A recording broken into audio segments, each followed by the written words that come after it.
Ողջույն, ես Տիգրան Խզմալյանն եմ։ Երեկ իմ տարեդարձն էր։ Այդ կապակցությամբ ես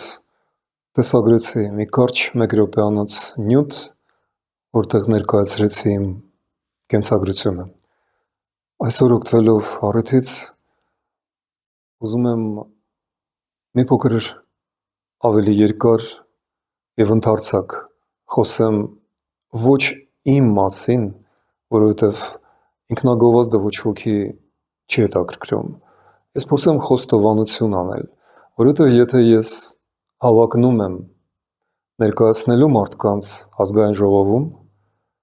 ապա ես պարտավոր եմ հաշվետվություն տալ, թե ով եմ ես, ինչի համար եմ դիմում ձեզ, օգնության, աջակցության համար, ինչ եմ խոստանում, ինչ եմ ուզում, արդյոք դա համապատասխանում է ձեր պատկերացումներին, իղձերին, հույզերին, հույսերին։ Այսպես որ սկսենք։ Ես ծնվել եմ 63 տարի առաջ։ Ապրում եմ նույն տանը, որտեղ ծնվել եմ։ Հայրս եղել է շինարար շատ հայտնի, քանի որ որոշել եմ ընդլայնվել, ընդարձակվել, մի քանի բան ասեմ հորս մասին։ Նա Թիֆլիսահայ էր և Երևան եկավ 50-ականների կեսին, երբ նրա հայրը զայրացած որոշեց հեռանալ Թբիլիսիից, որ սկսվել էր վրացիացման, հայերին վրացիացնելու հերթական արշավը, ալիքը, և նա ավահակեց իր երեխաներին, 2 դստերերը և մեծին, հորս, և լինելով վաստակավոր մարդ, ռազմաճակատից եկած հերոս, շքանշաններով, գլխավորելով մի գործարան Թբիլիսիում, նա այդ ամենը թողեց և եկավ Երևան։ Այդպես սկսվեց իմ ընտանիքի երևանյան մասը։ Մայրս Ստեփանավանցի է, լոռեցի, գերմաներեն ուսուցչուհի էր։ Ասեմ նաև, որ և հայրս և մայրս ամուսնացած են, և երբ հանդիպեցին, երկուսն էլ բաժանվեցին, որ ամուսնանան, և ես փաստորեն բավական ուշ երեխա էի։ Ծնվեցի 63-ին, մենք ապրում ենք մինչև հիմա Սուրբ Սարգիս եկեղեցու բակում, իմ պատուհանից երևում էր Արարատը, և մինչև 73 թիվը, փաստորեն մինչև ես 10 տարեկան դարձա, այնտեղ հին Սուրբ Սարգիսն էր, դուք երևի չեք էլ հիշում, փոքր,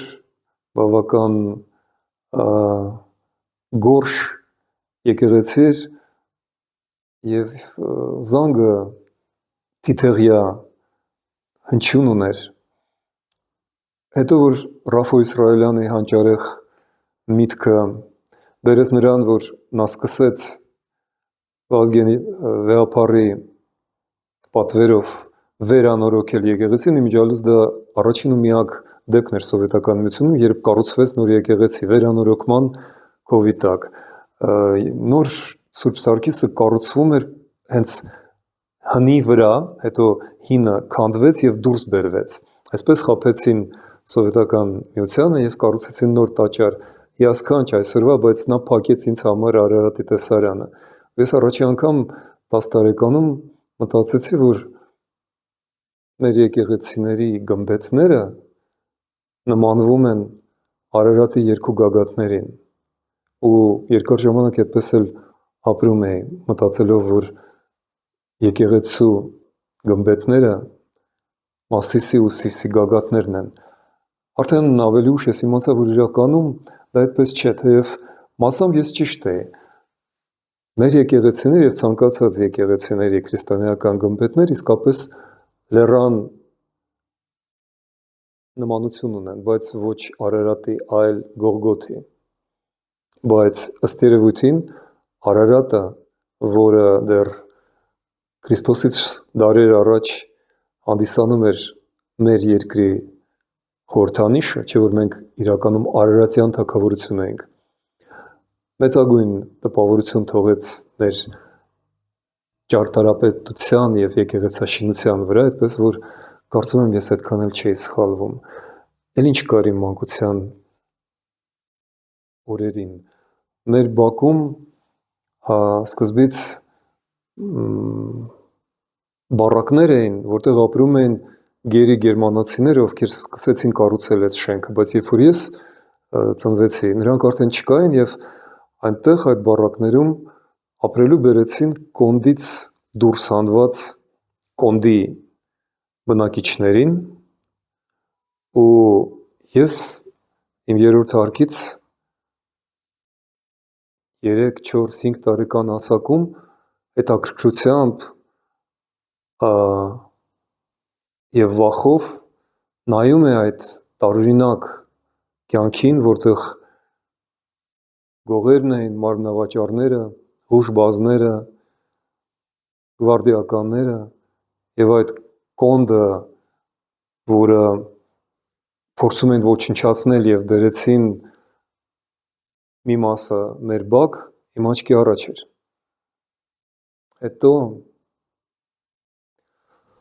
Հետո գնացի դպրոց, դպրոց, անցնեմ օրս, մայրս դպրոցական ուսուցչուհի էր, գերմաներեն ուսուցչուհի, ինչպես ասեցի, շատ գեղեցիկ կին էր, պատահական չէ, որ հայրս գլուխը կորցրեց եւ սիրահարվեց, գեղեցիկ Էմմայի, Սիրուն Էմմայի, ինչպես մորս են անվանում, եւ այսպես ստեղծվեց ընտանիք, ես շեղվեցի ու մոռացա ասել, իսկ ինչ է կառուցել հայրս, կրկնում եմ, ինքը ճարտարապետ չէր, ինքը շինարար էր, բայց ինքը շատ բարձրակարգ շինարար էր եւ ես արդեն հիշում եմ կամ դեռևս հիշում եմ, թե ինչպես էին նրան կանչում որպես գլխավոր շինարարների,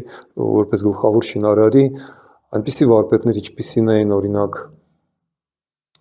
ինչպիսին էր օրինակ Գյուղչյանը, Ջիմ Թորոսյանը եւ հայրս իր շինարարական գործունեությունը սկսեց նրանից, որ երիտասարդ հասակում Վրաստանից ընդամենը 6-7 տարի վերաբնակվելուց Երևանում, դրանից հետո նրա փաստորեն առաջին լուրջ գործն էր 62 թվականի մայիսին, եթե չեմ սխալվում, Երևանում որոշեցին պատվանդանից անել Ստալինի արձանը եւ փորձառու շինարարները ինչ-ինչ պատճառներով հրաժարվում են դա անել։ Մեկը ասեց, որ հիվանդ է, մեկը հատուկ խմեց մինչև անզգայուն վիճակ, երրորդը ասեց, որ աղջկա հարսանիքն է, դա շաբաթ-կիրակի օրերն էին, շաբաթ-կիրակի էր արվում գիշերը, որ մարդիկ չտեսնեն։ Մի խոսքով Յակով Զոհրաբյանը կարծեմ նա էր այդ ժամանակ Երևանի քաղաքապետը, նա զայրացած շտապում էր դա անել, որովհետև Խրուշչովը պետք է գար Երևան եւ Խրուշչովի գալուց առաջ արձանը պետք է վերացվեր։ Պատկերացնեք, մինչև 1962 թվականը մոնումենտի պատվանդանի վրա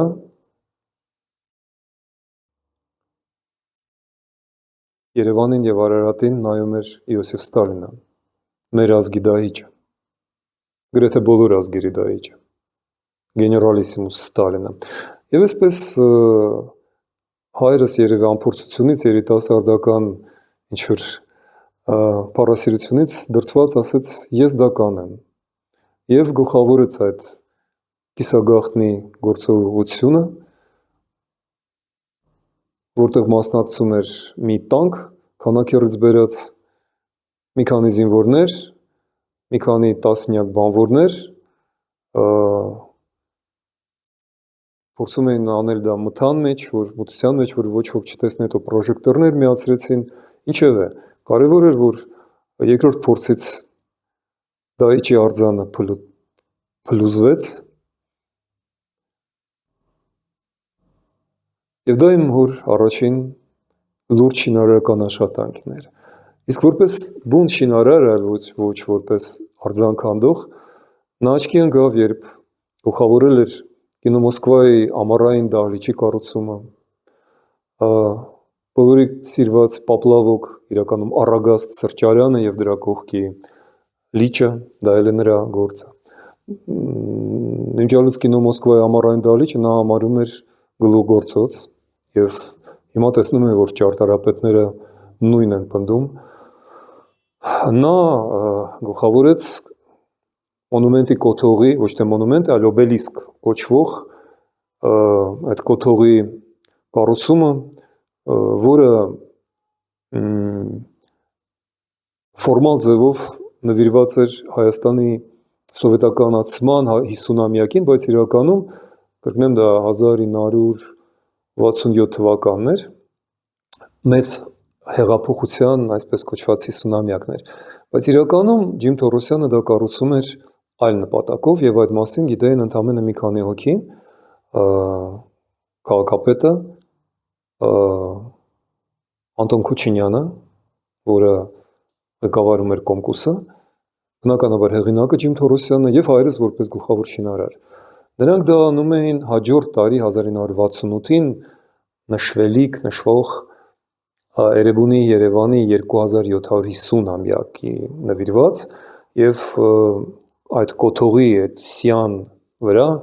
կառուցվեց փաստորեն Էրեբունի Մեհյանի խորհրդանիշը, հավերժ զրադաշտական կրակը, որը սխալմամբ անվանում էին ոմանք հասկ, ոմանք բացգիրք, ոմանք չգիտեմ ինչ, մոմի լույս, էլի հիմարություններ էին ասում, իրականում իրենք չէին ասում դա, որովհետև դա վտանգավոր էր սովետական շրջանում, բայց դա կառուցվում էր որպես փաստորեն դա արևապաշտության աշխարհի ամենամեծ երևի մնացած կոթողն է, որը կառուցվեց Երևանում, օբելիսկը։ Էլ ինչ, նա կառուցեց հանդիպումների կամուրջը, վստրեչ, նա կառուցեց ճպանուղու ներքևի կայարանը շատ գեղեցիկ գետառի ափին, նա կառուցեց նույնպես գետառի մի քիչ ներքև շախմատի տունը, Տիգրան Պետրոսյանի անվան։ Ես անունս իմիջիալուց կրում եմ նույնպես Տիգրան Պետրոսյանի հաղթանակի պատվին, որովհետև 63-ին Տիգրան Պետրոսյանը դարձավ աշխարհի չեմպիոն շախմատի եւ իմ սերնդի բազմաթիվ տղաներ ու անգամ աղջիկներ Տիգրաններ ու Տիգրանուհիներ էին։ Այսպիսին էր իմ մանկությունը։ Հետո եկավ 70-ականները, 80-ականները, մենք ձգտում էինք ազատության, մեզ համար ազատությունը դա rock-and-roll-ն էր, Beatles-ը ու Rolling Stones-ը, հետո Deep Purple եւ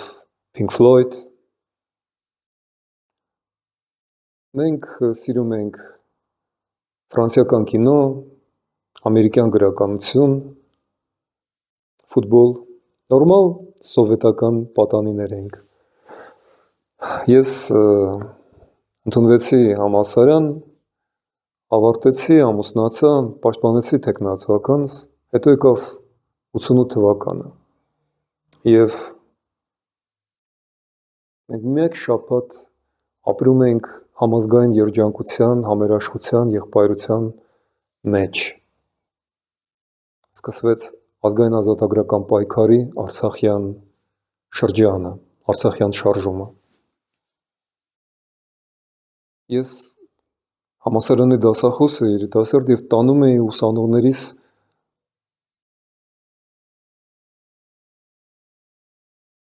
հրապարակ։ Ուսանողներից մեջ իմ առաջի կուրսի իրավաբանականի երեկոյան բաժնում, որ պատկերացնեք ով էինք մենք, Դուշման Վարդանն էր, օրինակ։ 88-ը մեզ համար սկսվեց եւ ավարտվեց ողբերգություններով, սկսվեց երկրաշարժից, ավելի ճիշտ ավարտվեց երկրաշարժով, կներեք։ Իսկ 88-ի փետրվարը մեզ համար ավարտվեց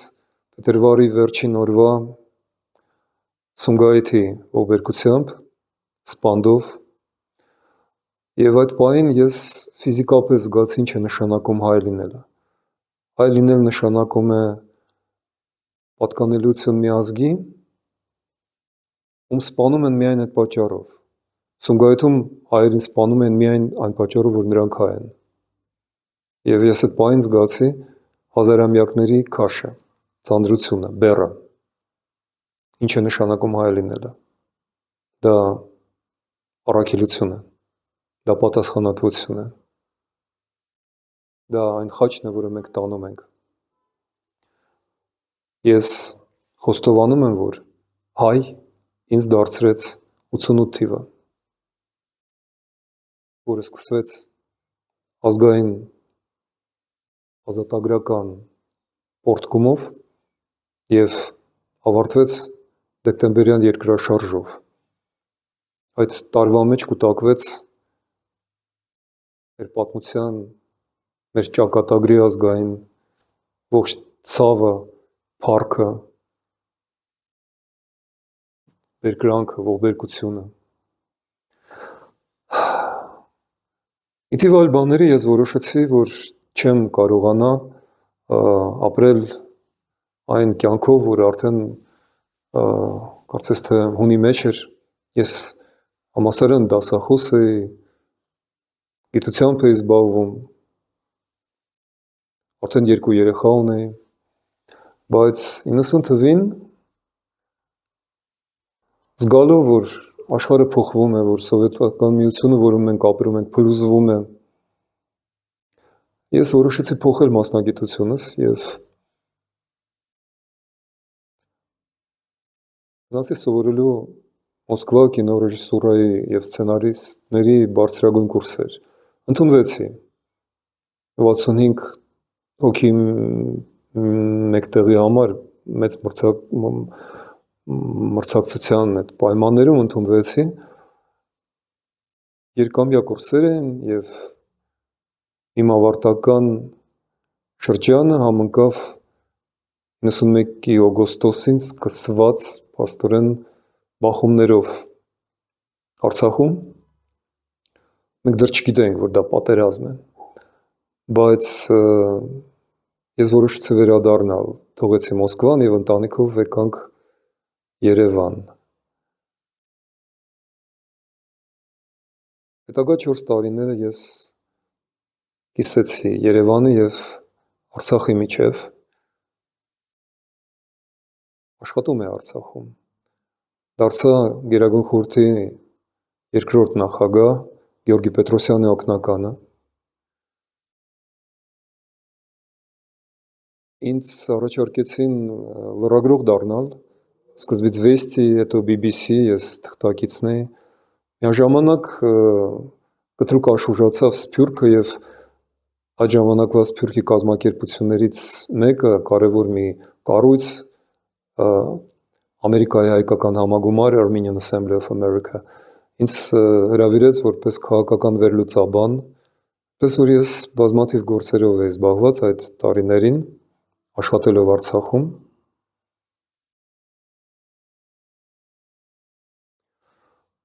Լավ, կյանքս ամբողջությամբ չպատմեմ։ Պատերազմից հետո որոշեցի վերադառնալ կինոյին։ 97 թվին գլխավորեցի Հեռուստաֆիլմերի Երևան կինոստուդիան, աշխատեցի այնտեղ 8.5 տարի։ Նկարահանեցի ֆիլմեր, խաղարկային, վավերագրական։ Ստացա մի քանի միջազգային մրցանակ, 3 Grand Prix Գերմանիայում, Ռուսաստանում, Թուրքիայում, Բելարուսում, Ուկրաինայում, Ֆրանսիայում։ Ֆիլմերս շատ թե քիչ հայտնի են, կան YouTube-ում, թեև հիմա իմ ընկերների հետ մենք վերակառուցում ենք YouTube-ը և կարող է հենց այս օրերին ֆիլմերս չկարողանաք տեսնել, բայց որոշ ժամանակ հետո ես կվերադարձնեմ 25 թե 27 ֆիլմ, խաղարկային և վավերագրական, հեռուստատեսությամբ իմ ֆիլմերը արգելված է ցուցադրել, վերջինը 21 թվականին նկարած պատերազմից հետո։ Գողացված դարը արգելեց անձամբ Նիկոլ Փաշինյանը, ինձ աչքերից նայելով ասեց. ես հասկանում եմ, պարոն Խզմալյան, ինչու են արգելված ձեր ֆիլմերը, այս մեկն էլ ես եմ արգելում։ Ես ճիշտ ասած չհասկացա ինչու եմ արգելված իմ ֆիլմերը, դե ֆիլմերս Հայաստանի պատմության մասին են, մշակույթի, արվեստի մասին։ Բայց ինչևէ, պատերազմից հետո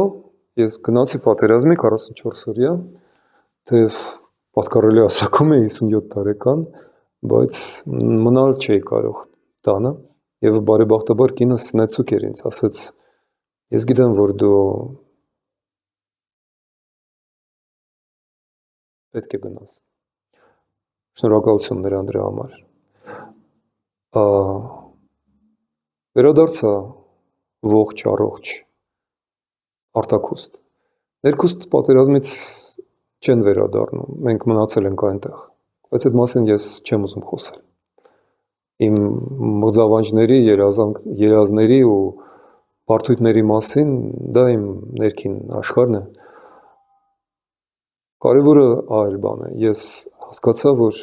ես պարտավոր եմ նկարահանել իմ կյանքի վերջի ֆիլմը։ Այդ ժամանակ այդպես եմ մտածում։ Եվ այդ ֆիլմն է իրական սցենարը, դա կյանքն է, դա այն է, ինչպես Հայաստանը դարձնել եվրոպական երկիր, որտեղ մեր անվտանգության, մեր փրկության միակ ճանապարհը դա է։ Եվ ես ստեղծեցի 18 թվականին Հայաստանի եվրոպական կուսակցությունը, որովհետև հասկացա, որ Նիկոլ Փաշինյանի այսպես կոչված Թավշյա հեղափոխությունը դա ֆեյք է, կեղծիք է, սուտ է։ Եվ ոչ մի բան նա չի փոխի։ Ցավոք սրտի ես ճիշտ էի։ Նա չափագաղութացրեց Հայաստանը։ Նա ավելացրեց ռուսական վերահսկողությանը միայն ադրբեջանա-թուրքական վերահսկողություն։ Եվ ես պատկանում եմ այն սերնդին, կամ մեր հասարակության այն զանգվածի, որը դեմ է և նախկիններին, և ներկաներին։ Մենք դեմ ենք նրանց բոլորին։ Եվ մենք պայքարում ենք ու շարունակելու ենք պայքարել նրանց դեմ հանուն եվրոպական Հայաստանի։ Ես բազմաթիվ շնորհավորանքներ ստացա, մաղթանքներ, բարեմաղթանքներ հիմնականում, անեծքներ էլ ստացա, դա նորմալ է։ Ես խնդրում եմ իմ բարեկամներին, բարին կամեցողներին օգնել ինձ այսօր, օգնել եվրոպական կուսակցությանը, որովհետև մենք մտել ենք ընտրական պայքարի մեջ։ Մենք չկարողացանք պահպանել Եվրադաշինքը, որովհետև մեր նախկին գործընկերները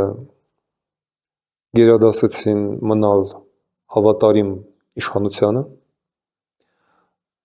Մյուս կողմից մենք երբեք չենք կարողանա, թույլ չենք տա մեզ երբեք միանալ այն ռուսամետ, այսպես կոչված կեղծ ընդդիմությանը, մենք ստեղծում ենք երրորդ բևեռ, երրորդ ուժ, որը դեմ է և նախկիններին, և ներկաներին։ Մենք պայքարում ենք եվրոպական Հայաստանի համար, և այդ պայքարում մենք ներկայացնում ենք ձեզ, այն հազարավոր մարդկանց, ովքեր ստորագրել են մեր կոչը հանրաքվե անցկացնելու, ով չհասցրեց ստորագրել, բայց կողմ է դրան։ Ես կթողնեմ այս նյութի կողքին այն հղումը, որով դուք կարող եք աջակցել եվրոպական կուսակցությանը, գումարով, եթե ցանկանաք, ու բնականաբար խնդրում եմ բաժանորդագրվել, սեղմել զանգակը, դառնալ մեր YouTube-յան ալիքի բաժանորդը։ Թերևս այսքանը։ իմ ողջ կենսագրությունը երևի չտեղավորվեց, եթե ձեզ ինչ-որ բան հետաքրքրում է, նայեք ֆիլմերս, այնտեղ վերջի քառորդ դարվա իմ ամբողջ կյանքն է, առաջին Արցախյան պատերազմը, ֆիլմեր մեր թագավորների ու թագուհիների մասին, Քրիստոսի կենդանագիր պատկերը, Արամ Խաչատրյանի դարը, Ալեքսանդր Թամանյանի գաղտնիքը, ու մի շարք այլ ֆիլմեր, որոնք և հանդիսանում են իմ կենսագրությունը, որոնց մեջ պարունակված է իմ կյանքը, իմ արժեհամակարգը, իմ երազանքը, դա եվրոպական Հայաստանի մասին երազանքն է։ Այսօր այսքանը, շնորհակալություն, բաժանորդագրվենք, որպեսզի մենք հանդիպենք կրկին, լավ շաբաթվա վերջ ձեզ, ցտեսություն։